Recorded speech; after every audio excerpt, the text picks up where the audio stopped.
ఈ కార్యక్రమాన్ని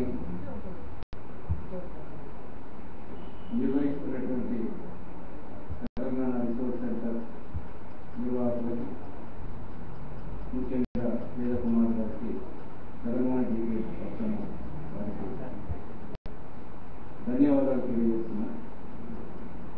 ఇంతకుముందు హెచ్ఎంటీ వారు దిశ దశ ప్రోగ్రాంలో ఇట్లనే చాలా ప్రజా సంఘాలను, కేంద్రాన్ని, ప్రజలని కూడగట్టి ఒక చర్చను నిర్వహించడం జరిగింది.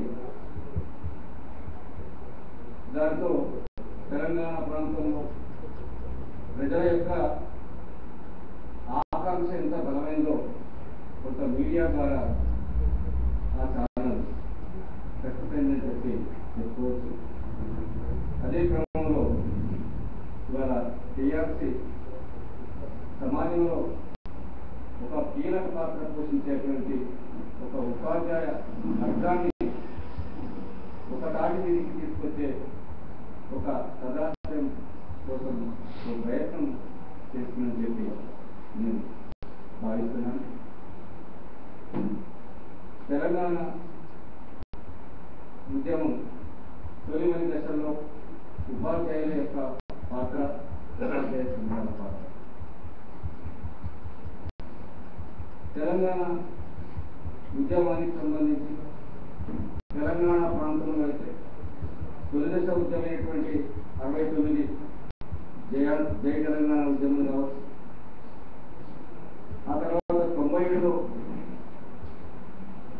వరంగల్ తెలంగాణ డిక్లరేషన్తో తెలంగాణ ప్రాంతంలో ప్రారంభమైనటువంటి మరిదశ తెలంగాణ ఉద్యమం కావచ్చు. వీటంతటి కూడా అంతకుముందు తెలంగాణ ప్రాంతంలో ప్రజలు నిజాం రాజరికానికి వ్యతిరేకంగా పోరాడినటువంటి నేపథ్యం, కేంద్ర మిలిటరీ ప్రభుత్వంతో పోరాడినటువంటి నేపథ్యం, ఈ అన్ని నేపథ్యాల యొక్క స్ఫూర్తితో తెలంగాణ ఉద్యమం ఇంకా కొనసాగుతూ ఉన్నది. ఆ లక్ష్యాన్ని సాధించే వరకు కూడా ఇది కొనసాగుతున్నటువంటి ఒక నమ్మకం కూడా నాకు ఉన్నది. అయితే ఉపాధ్యాయ సంఘాలకు సంబంధించినటువంటి ప్రస్తావన వచ్చినప్పుడు ఇంతకుముందు నాకంటే సీనియర్స్ కూడా ఉపాధ్యాయ సంఘాలకు సంబంధించినటువంటి నాయకులుగా పనిచేసి వారి అనుభవాలు చెప్పడం జరిగింది.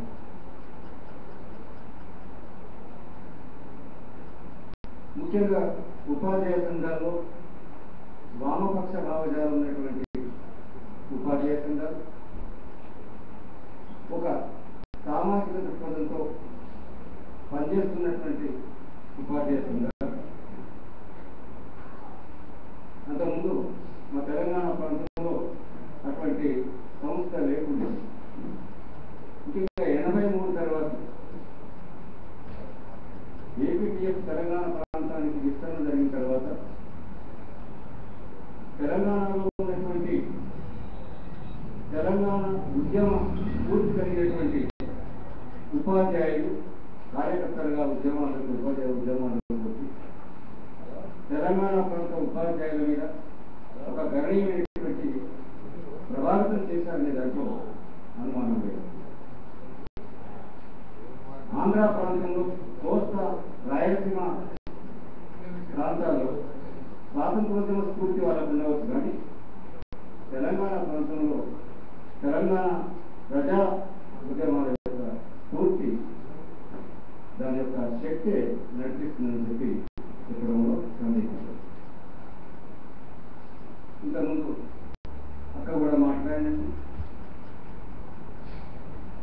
ఉపాధ్యాయ సమస్యలతో పాటు విద్యారంగ సమస్యలతో పాటు సామాజిక సమస్యలను కూడా, సమస్యల పరిష్కారం కోసం తమ వంతు పాత్రగా నిర్వహించేటువంటి కొంతకాలం ఉపాధ్యాయ సంఘాలు ప్రధానంగా మలిదశ ఉద్యమం ప్రారంభమైన తర్వాత ఉపాధ్యాయ సంఘాల్లో ప్రధానంగా ఇంతకుముందు నారాయణ రెడ్డి గారు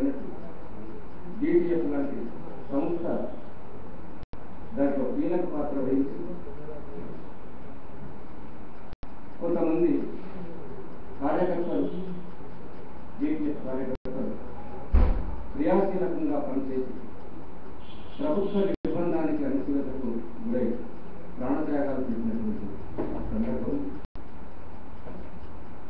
ఆ మలిదశ ఉద్యమాన్ని అందుకున్నటువంటి ఉపాధ్యాయులు, ఉపాధ్యాయ సంఘాలు తీవ్రమైనటువంటి నిర్బంధానికి అణచివేత గురి అవ్వడం, దాంతో తెలంగాణ ఉద్యమం కోసం, తెలంగాణ రాష్ట్రం కోసం ఏర్పాటైనటువంటి ప్రజా సంఘాలు కూడా అదే నిర్బంధానికి, ఒత్తిడికి లోనై కొంత స్తబ్దత ఏర్పడేటువంటి వాతావరణాన్ని ప్రభుత్వం కల్పించడం. అయినా గతంలో ఉన్నటువంటి అనుభవం కానీ, చరిత్ర కానీ, అది 69 కానీ 69లో వచ్చినటువంటి ఉద్యమం చాలా విద్యార్థి ఉద్యమం, ఉద్వేగంతో వేసినటువంటి ఆ ఉద్యమం, దాంట్లో ప్రజలు కానీ సర్వ జనులు కానీ అందులో పాల్గొనకున్న వాళ్ళ ఆశీస్సులు, వాళ్ళ యొక్క మద్దతు ఉంది. ప్రత్యక్షంగా వాళ్ళ భాగస్వామ్యం లేకపోవచ్చు. దాన్ని గమనించినటువంటి స్వార్థ పూరితమైనటువంటి రాజకీయ నాయకులు 72లో ఆ స్లోగన్తో అధికారంలోకి వచ్చి ప్రజల యొక్క ఆకాంక్షలను నీట ముంచి పదవులను పొందడం జరిగింది. అది మనకు చరిత్ర చెప్తున్నది. మళ్ళీ మలిదశ ఉద్యమంలో మళ్ళీ ప్రజల్లో ఎప్పుడైనా ఇప్పటికీ ఎప్పటికీ వాళ్ళకు ఆ బలమైనటువంటి ఆకాంక్ష ఉంది. ఆ ఆకాంక్షనే వాళ్ళు తమకు అధికారాన్ని సంపాదించుకోవడానికి, ఉపయోగించుకోవడానికి అవకాశం ఏర్పడుతుంది. సరైనటువంటి ఉద్యమ నాయకుడు, ఉద్యమ మార్గ దిశా దశ నిర్దేశం వారు నడిపించేటువంటి సరైన నాయకత్వం లేకపోవడం వల్ల ప్రజలు వేచి చూస్తున్నారు.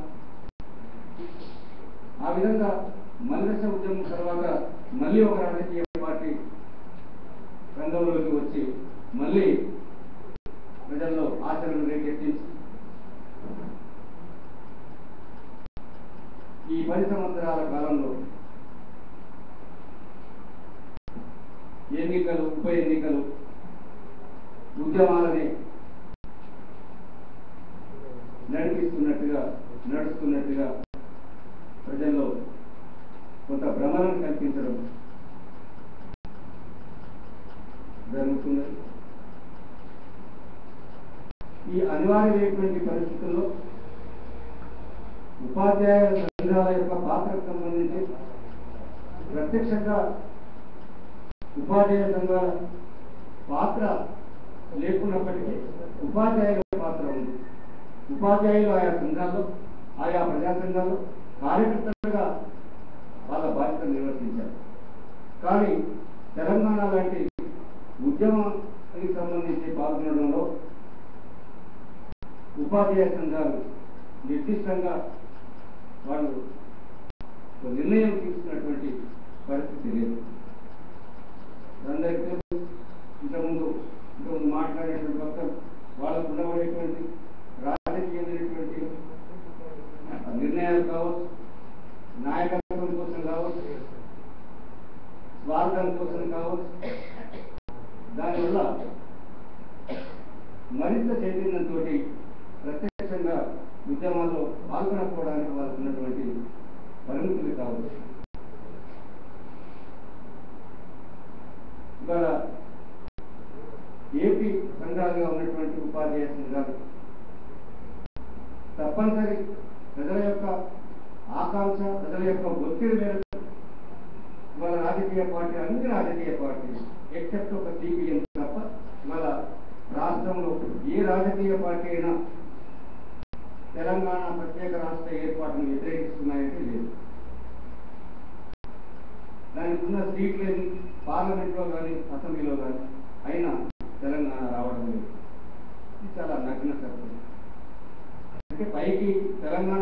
రాజ్యాంగానికి మద్దతు తెలుపుతున్నా, వ్యతిరేకంగానే చెప్తున్నా, రకరకాలైనటువంటి పర్యావరణంతో వాళ్ళ ప్రజల్ని మోసగిస్తున్నా, ఆశ పెడుతున్నా, వాళ్ళని ఒక ఆత్మ శోభకు, నిరాశకు, నిస్పృహలకు గురి చేసినటువంటి ఈ అన్ని రాజకీయ పార్టీలు చాలా ప్రధానంగా వాళ్ళ తెలంగాణ ఉద్యమంలో మనం జరిగినటువంటి సకల జనుల సమ్మె నిజంగా చారిత్రాత్మకమైనటువంటిది.